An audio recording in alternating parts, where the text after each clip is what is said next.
اعوذ باللہ من الشیطان الرجیم بسم اللہ الرحمن الرحیم۔ آج ہم پڑھیں گے آیت 189۔ اس آیت میں دو باتیں ہیں جو بتائی گئی ہیں۔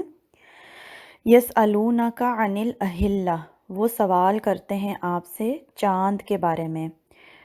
جو الفاظ ہیں ان کو آپ تھوڑا دیکھیں تاکہ آپ کو قرآن کے الفاظ تھوڑے سے سمجھ میں آئے۔ یسألونک، سوال کرتے ہیں کون؟ صحابہ کرام۔ عن الاہلہ، ہلال سے ہے، چاند کے بارے میں۔ یہ صحابہ کرام نے سوال کیا چاند کے بارے میں کیونکہ آپ کو پتہ ہے اب تو ہمارے پاس کیلنڈرز ہیں، ڈیٹس ہیں، ہمارے یہ فونوں کے اندر بھی جو ہے وہ سسٹم لگے ہوئے ہیں، ڈیٹس چینج ہونے کا پتہ چلتا رہتا ہے۔ اس زمانے میں یہ سسٹم نہیں تھے، تو صحابہ کرام نے دیکھا کہ چاند جو ہے وہ گھٹتا بڑھتا رہتا ہے۔ آپ کو پتہ ہے جب نیا بالکل چاند ہوتا ہے وہ ایک لائن کی شکل میں ہوتا ہے، پھر وہ بڑھنا شروع ہوتا ہے، پھر وہ 14 ڈیز کے بعد بالکل گول ہو جاتا ہے، پھر وہ دوبارہ گھٹنا شروع ہو جاتا ہے۔ تو جب انہوں نے یہ چیز دیکھی تو سوال کیا نبی صلی اللہ علیہ وسلم سے کہ یہ اس طرح سے کیوں ہے؟ قُلْ هِيَ مَوَاقِيتُ لِلنَّاسِ وَالْحَجِّ، تو اللہ تعالیٰ نبی صلی اللہ علیہ وسلم کو کہہ رہے ہیں کہ آپ ان کو بتا دیجئے کہ یہ وقت بتانے کا ذریعہ ہے۔ مواقیت کا کیا مطلب ہے؟ یہ وقت سے نکلا ہے، کیلنڈر آپ کہہ سکتے ہیں کہ یہ مسلمانوں کے لیے کیلنڈر ہے۔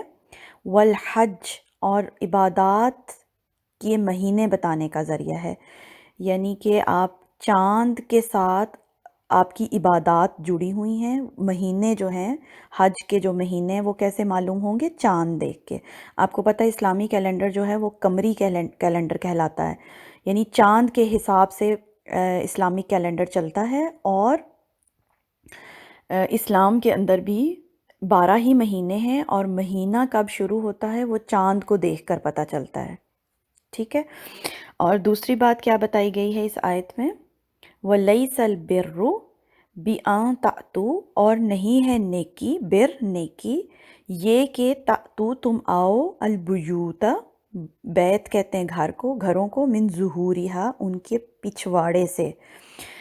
یہ ایک رسم تھی، انصار میں کہتے ہیں یہ زیادہ تھی، کہ جب وہ حج کے لیے نکلتے تھے اپنے گھر سے تو اگر کوئی کام پڑتا تھا اور انہیں واپس آنا پڑتا تھا تو وہ مین ڈور سے نہیں آتے تھے، گھر کے پیچھے والے دروازے سے انٹر ہوتے تھے۔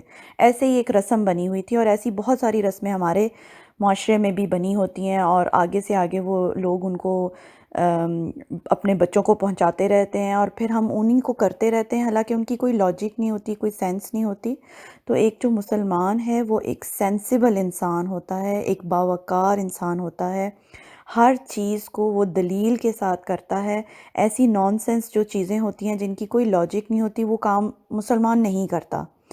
تو اس چیز سے منع کیا گیا کہ یہ جو تم لوگ پیچھے کے دروازے سے آتے ہو اس میں کوئی لاجک نہیں ہے۔ تو اللہ تعالیٰ کیا کہہ رہے ہیں کہ وَلَٰكِنَّ، لیکن، البر، نیکی یہ ہے، من اتقا، جو کوئی اللہ سے ڈرے۔ تو وَأْتُوا الْبُيُوتَ، اور آؤ اپنے گھروں کو، من ابوابہا، ان کے دروازوں سے، پیچھے سے آنے کی ضرورت نہیں ہے۔ اور یہ کہا جاتا ہے کہ ایک انصاری جو ہیں وہ حج سے لوٹے تو وہ مین ڈور سے واپس اندر آ گئے اپنے گھر میں، تو باقی ساروں نے ان کو بہت لعنت ملامت کی کہ یہ تم نے کیا کیا، رسم توڑ دی۔ تو اس پر پھر یہ آیت اتری تھی کہ اس میں کوئی نیکی نہیں ہے کہ آپ پیچھے کے دروازے سے آ رہے ہو۔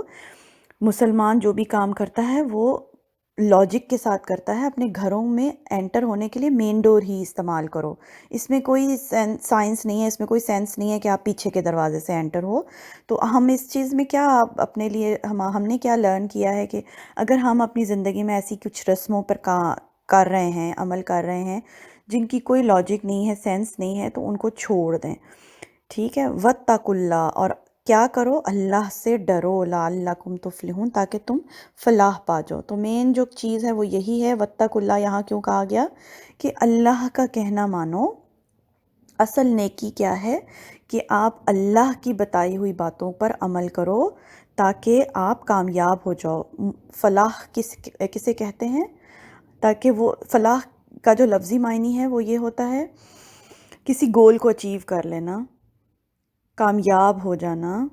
تو اگر آپ کامیاب ہونا چاہتے ہو تو اس طرح کی جو چیزیں ہیں، رسمیں ہیں، ان کو چھوڑ دو اور اللہ کے بتائے ہوئے راستے پر چلو، اللہ کی بتائی ہوئی بات مانو۔ تو یہ اس آیت میں بتایا جا رہا ہے۔ آج کے لیے یہیں تک۔